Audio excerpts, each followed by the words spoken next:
And y'all, we're starting on 2 Chronicles, chapter 1, verse 1. Solomon asked for wisdom. Solomon, son of David, established himself firmly over his kingdom. For the Lord his God was with him and made him exceedingly great.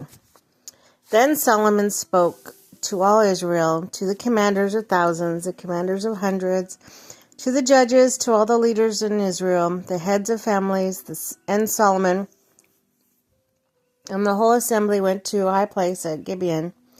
For God's tent of meeting was there, which Moses, the Lord's servant, had made in the wilderness.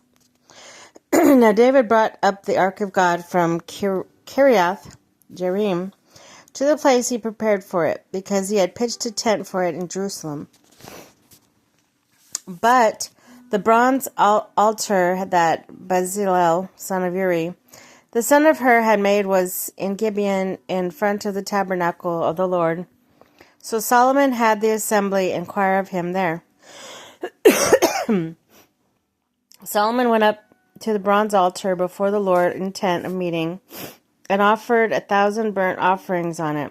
That night God appeared to Solomon and said to him, "Ask for whatever you want me to give you." Solomon answered, "God, you have shown great kindness to David my father, and have made me king in his place. Now, O Lord God, let your promise to my father David be confirmed. For you have made me king over people who are as numerous as the dust of the earth. Give me wisdom and knowledge, that I may lead these people, for who is able to govern this great people of yours."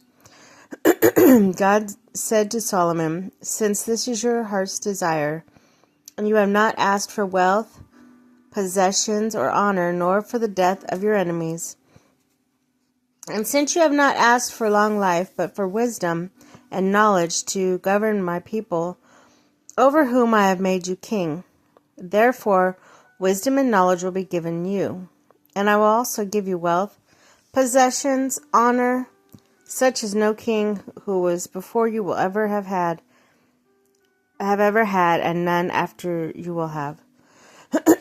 Solomon went to Jerusalem from the high place at Gibeon, and before the tent of meeting, and he reigned over Israel. Solomon accumulated chariots and horses. He had 1,400 chariots and 12,000 horses, which he kept with him in the chariot cities, and also with him in Jerusalem.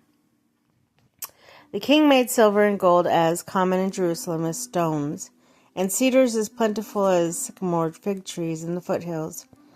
Solomon's horses were imported from Egypt and from Kew. The royal merchants purchased them from Kew at the current price.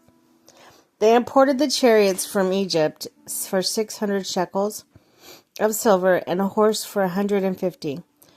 They also exported them to all the kings of the Hittites and of the Arameans.